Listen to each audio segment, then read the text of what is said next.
செம்மண் வயல் பூமியிலே பட்ட மாத்திரத்தில் இருக்கிற பொழுது ஒரு தீர்த்த யாத்திரை போகிற பொழுது கேட்டுட்டே வாங்கணும். கொஞ்சம் அவசரத்தீங்கன்னா பாயிண்ட் முடியாது.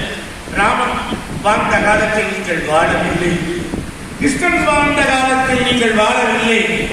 ஆனால் ராமனோடு இருந்த காலம் ராமாயணம் ஆனது, கிருஷ்ணனோடு இருந்த காலம் பாகவதமானது,